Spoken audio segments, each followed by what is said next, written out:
Olá a todos, sejam bem-vindos a mais uma aula de revisão para bimestral. Dessa vez estamos aprendendo em geografia sobre os diversos continentes do planeta, com foco no continente americano e também no continente africano.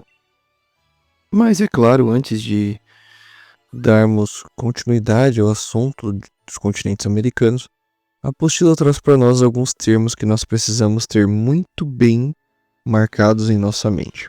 O primeiro deles é a globalização. Afinal, o que é globalização? Coloca-se muito como a disseminação de hábitos e culturas pelo mundo. Escreve-se muito essa frase na hora da prova. Vocês, inclusive, na prova anterior escreveram exatamente isso. A grande maioria de vocês, porque é como o livro apresenta. Mas afinal, o que significa isso? Disseminação de hábitos e culturas.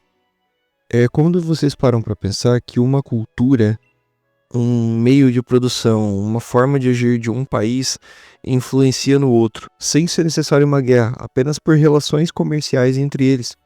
Por exemplo, hoje em sala de aula é muito comum a gente encontrar caderno do Dragon Ball, lápis do Naruto, ou Jujutsu Kaisen, Solo Leveling, One Piece, esses animes japoneses. Isso acontece exatamente pela globalização, ou seja, a cultura japonesa faz influência na cultura brasileira. E isso vai se impactar na cultura dentro de sala de aula. Ou seja, se não existisse a globalização, esse tipo de assunto não aconteceria. De uma maneira prática, como a gente fez no quiz, e um dos alunos respondeu, né? Globalização a gente pode enxergar como eu estar no Brasil comendo sushi e assistindo séries americanas. Eu adorei esse exemplo. E realmente ele encaixa perfeitamente sobre o que é globalização. Depois a gente aprende sobre o que é território. Território é todo local onde acontece alguma forma de poder, tá? Todo lugar onde acontece alguma forma de poder, onde alguém manda e alguém obedece. Ou seja, o território está ligado à ideia de domínio, a alguém que manda, a alguém que exerce controle. E sobre esse controle, esse poder, a gente aprendeu que existem formas de governar, formas de mandar no mundo. E aí eu pedi para vocês avaliarem 4 tipos: o presidencialismo, o parlamentarismo, a monarquia constituinte e a monarquia absolutista. No presidencialismo, nós temos a eleição direta do presidente, ou seja, a população escolhe, a população decide quem será os seus representantes diretamente. Ou seja, nós vamos até as urnas e votamos para deputados, para vereadores, para governadores, para presidente. Ou seja, senadores e diversos outros cargos. Nós votamos para escolher essas pessoas, ou seja, nós escolhemos representantes. No parlamentarismo já não é bem assim. No parlamentarismo, nós vamos escolher políticos e esses políticos vão eleger um chanceler, um primeiro-ministro, cargos desse tipo. Ou seja, as eleições já não são tão diretas. Na monarquia constituinte, nós temos um monarca, ou seja, um rei, um soberano, alguém que tem poder sobre aquela região. Só que esse poder ele é limitado conforme uma lei, ou seja, ele está abaixo da Constituição, por isso constituinte. Aqui nós temos como, por exemplo, a Inglaterra. O rei faz parte de uma monarquia constituinte, ou seja, ele não pode chegar e decretar que qualquer um pode ser preso, que qualquer um pode ser morto, ele não pode chegar do nada e aumentar imposto. Resumidamente, ele opera embaixo de uma lei. Ele não é superior à lei.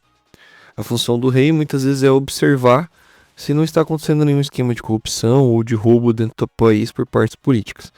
Já na monarquia absolutista, nós somos apresentados a uma monarquia onde o rei é soberano a tudo, onde o monarca, o ditador, o governador, o líder do país, ele é soberano a tudo. Ele tem os 3 poderes em um só, ou seja, ele cria leis, ele aplica as leis e ele verifica se as leis estão sendo cumpridas. Ele faz as 3 coisas, ou seja, ele é o absoluto. Nada está superior a ele.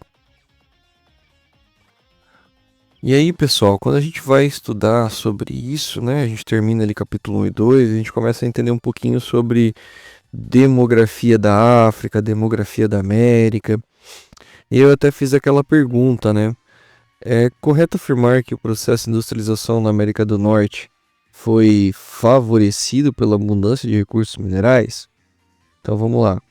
Pensar que é correto afirmar que a industrialização da América do Norte ela se deu pela abundância de recursos minerais?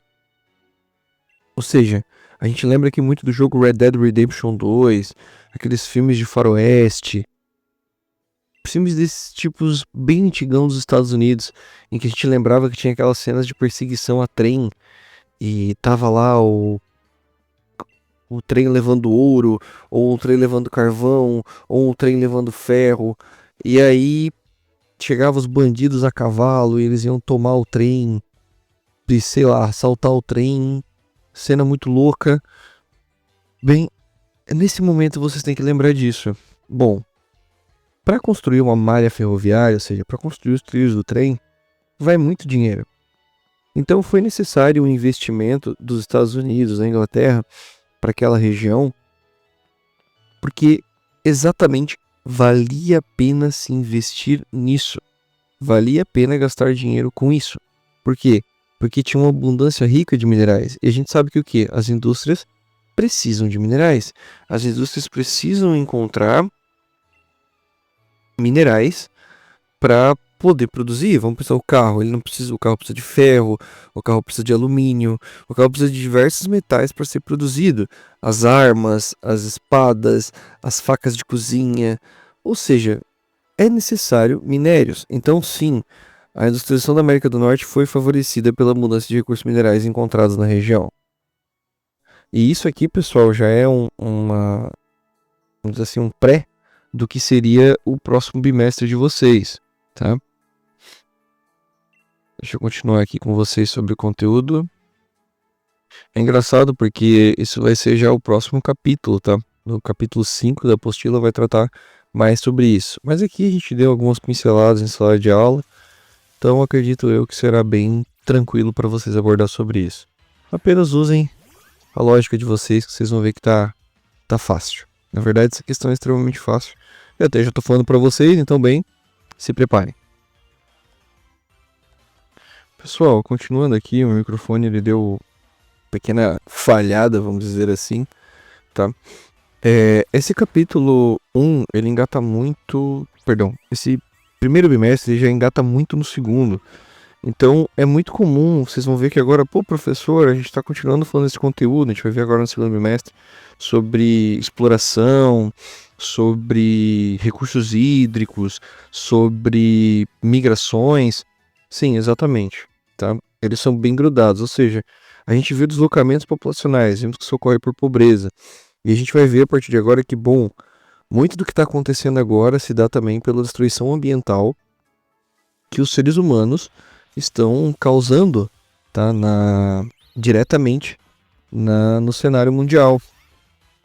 Por exemplo, na América do Norte, a gente está vendo, América do Norte, Estados Unidos, Canadá, a gente está vendo grandes vazamentos de petróleo no oceano, causando grandes destruições. Ou seja, então é óbvio que nessas regiões próximas a essa situação a gente vai ter um deslocamento maior da população. A gente vai ver que, por exemplo, nas regiões tanto da América quanto na África, em regiões litorâneas, a gente está vendo uma grande exposição à poluição proveniente de áreas rurais e urbanas, tá? Ou seja, nós estamos destruindo o meio ambiente e isso está levando cada vez mais as pessoas a migrarem de um lugar para o outro. A gente vê, por exemplo, que os Estados Unidos emitem grande quantidade de poluição de CO2. E pessoal, fica aqui a dica para a prova, tá? O continente americano e africano não emitem a mesma quantidade de CO2. Os Estados Unidos emitem uma quantidade absurdamente maior, só os Estados Unidos, do que toda a África junta. Ou seja, todo o continente africano não bate com os Estados Unidos de frente na hora de poluir os oceanos.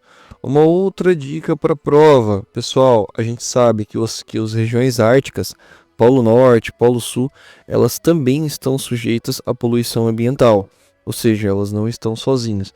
E aí essas ações vão gerar cada vez mais o que nós chamamos de crise climática, Ou seja, a gente vai ter refugiados climáticos perdendo suas casas por terremotos, perdendo suas casas por tsunamis, perdendo suas casas por temporais cada vez mais fortes, furacões cada vez mais fortes e tendo que se deslocar. Então, quando a gente fala em deslocamento, essa prova vai abordar um pouco sobre a crise climática, sobre a crise hídrica. Por quê? Bom, se está faltando água, se está faltando comida, se está faltando, ou seja, o sobreviver, óbvio que as pessoas vão se deslocar. Então, o que eu digo para vocês é, se vocês entenderem isso agora, vocês também já conseguem se dar muito bem no segundo bimestre. Pode ser, assim, não é improvável que questões do primeiro bimestre voltem a aparecer no segundo, ou que elas ganhem uma complementação maior ali no segundo bimestre. Isso não quer dizer que as questões se tornaram impossíveis, que elas vão ficar mais difíceis ou mais fáceis. Não. O fato é que vocês precisam entender como elas funcionam. Então, pessoal, a revisão para a aula de hoje era isso. Caso vocês tenham alguma dúvida, alguma dificuldade, me procurem. Não deixem de me procurar, certo? Tenham todos uma ótima tarde, uma ótima noite. Fiquem com Deus e até a próxima.